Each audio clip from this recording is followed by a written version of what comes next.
ప్రభునందు నాకు అత్యంత ప్రియమైనటువంటి వారులారా, మన ప్రభువును రక్షకుడైనటువంటి యేసుక్రీస్తు వారి యొక్క శుభనామములో మీ అందరికీ నా హృదయపూర్వకమైన శుభములు, వందనములు తెలియజేయుచున్నాను.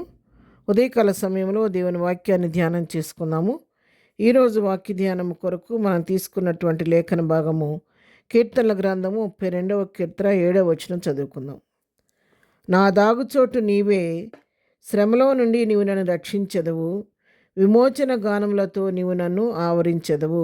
ఆమెన్. దేవుని నామునకు మహిమ కలుగును గాక. పిల్లరా, ఈ వాక్య భాగాన్ని మనం గమనించినట్లయితే ఇది దావీదు యొక్క కీర్తన. దేవుని సన్నిధిలో దైవ ధ్యానం చేస్తూ దావీదు పలికినటువంటి మాటలు. ప్రభువా, నా దాగుచోటు నీవేనయ్యా, ఆపదలో నేను నీ దగ్గరికి వచ్చి దాక్కుంటున్నాను, నా ఆశ్రయదుర్గం నీవే, నా కొండ కోట నా శైలం నీవేనయ్యా అని, నా దాగుచోటు నీవేనని చెప్తున్నాడు.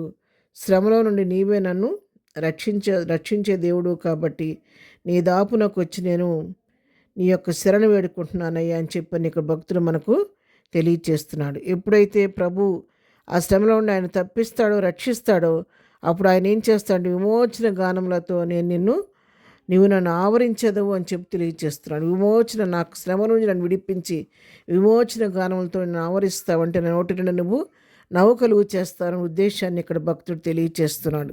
అవును పిల్లరా, మన దేవుడు, ఆయన మన దాగుచోటు ఆయనే. మన శ్రమలో మనకు దాగవలసిన స్థలం ప్రభువులోనే ఉంది. ఆయన మన అండాకొండ ఆశ్రయదుర్గం కాబట్టి ప్రభు దగ్గరికి వెళ్ళి ప్రభు దగ్గర మన సమస్యను చెప్పుకుంటే ప్రతి విధమైన సమస్య నుంచి విడిపించడానికి శక్తి కలిగిన దేవుడు కాబట్టి శ్రమ దినాన మనగా సమస్యను పరిష్కరించుకోవడానికని ప్రయత్నం చేయకూడదు. లేకపోతే శ్రమలో మనం కృంగిపోకుండా ప్రభు వైపు చూస్తే ఆయన మనకు దాగుచోటుగా ఉండి ఆ శ్రమ నుండి మనం రక్షించే దేవుడుగా ఉన్నాడు. అందుకే జ్ఞాని అని సొలొమోను చెప్తున్నాడు. 24వ అధ్యాయం సామెతల గ్రంథం 10వ వచనం మనం చదువుకుంటే, శ్రమ దినమున నీవు కృంగిన యెడల నీవు చేతకాని వాడవగదువు.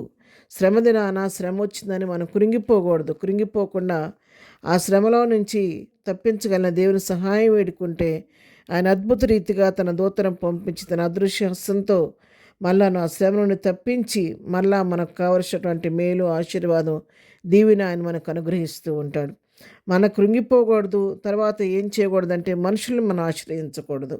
కీర్తన గ్రంథం 118వ కీర్తన 8వ వచనం చూస్తే, మనుషులు నమ్ముకున్నట కంటే యెహోవాను ఆశ్రయించటం మేలు, రాజులను నమ్ముకున్నట కంటే యెహోవాను ఆశ్రయించట మేలు. చూసారు, ఇక్కడ మన శ్రమ కలిగినప్పుడు మనుషుల దగ్గరికి వెళ్ళి వారి సహాయం అడగటం, వారు నమ్ముకోవటం వలన మనకేమి కొన్నిసార్లు మేలు కలగదు.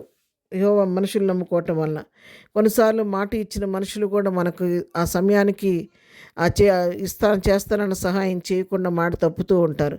కాబట్టి అందుకే మనుషులు నమ్ముకోవటం కంటే మన యెహోవాను ఆశ్రయిస్తే మన శ్రమలో ఆయన మనకు తోడుగా ఉండి మన కార్యాలు చేస్తాడు. అదేవిధంగా రాజులు నమ్ముకున్నట్టు కంటే కూడా, రాజులంటే ఇప్పుడు కాలంలో అధికారులు మనం నమ్ముకున్నప్పుడు కూడా హోదాల వైపు, రికమెండేషన్ల వైపు మనం చూస్తే కొన్నిసార్లు అనుకున్న కార్యాలు జరగకపోవచ్చు, కానీ ఈలోక అధికారులు మనకు సహాయం చేయలేకపోవచ్చు. కానీ పరమాధికారి అయినటువంటి మన ప్రభువుకు మన సమస్యను చెప్పుకుంటే ఆయన మన పక్షంగా ఉండి మనం ఆశ్రయించినప్పుడు మనకున్న శ్రమలో నుండి ఆయన మనం రక్షించే దేవుడై ఉన్నాడు. పిల్లారా, ఈ ఉదయకాలం దేవుని వాక్యం మనతో మాట్లాడుతూ ఉంది. ఉదయకాలం నువ్వు ఏ శ్రమలో ఉన్నావో, శోధనలో ఉన్నావో, ఇరుకులో ఉన్నావో, దుఃఖంలో ఉన్నావో, వేదనలో ఉన్నావో నాకైతే తెలియదు, కానీ హృదయాలను పరిశీలించే దేవుడిని హృదయాన్ని చూస్తున్నాడు. ఒకవేళ నిరాశ, నిస్పృహలతో, దుఃఖంతో నువ్వు ఉన్నావేమో, శ్రమలోనూ ఉన్నావేమో, నలిగిపోయి ఉన్నావేమో, ఈ ఉదయకాలం సమయంలో దావీదు చెప్పినట్టుగా నా దాగుచోటు నీవే ప్రభువా, నువ్వు కూడా ప్రభువుని ఆశ్రయించి చూడు. ఆయన దగ్గరికి వెళ్ళి నీ సమస్యను చెప్పి చూడు. ఆయన నేను తప్పకుండా నీకున్న శ్రమ నుంచి ఆయన రక్షిస్తాడు. అంతేకాదు విమోచన గానములతో నిన్ను కూడా ఆయన ఆవరింపచేసి నీ నోట నిండా నవ్వు కలుగు చేస్తూ ఉంటాడు. కాబట్టి అలాంటి సహాయం చేయగలిగిన దేవునికి మన సమస్యను అప్పగించుకొని ధైర్యంగా ముందుకు సాగిపోదాం. ప్రార్థన. ప్రేమ కలిగిన తండ్రి, పరిశుద్ధులైన మా ప్రియ ప్రభా, ఉదయకాల సమయంలో మాకు ఇచ్చిన శ్రేష్టమైన వాగ్దానాన్ని బట్టి నీకు వందనాలు.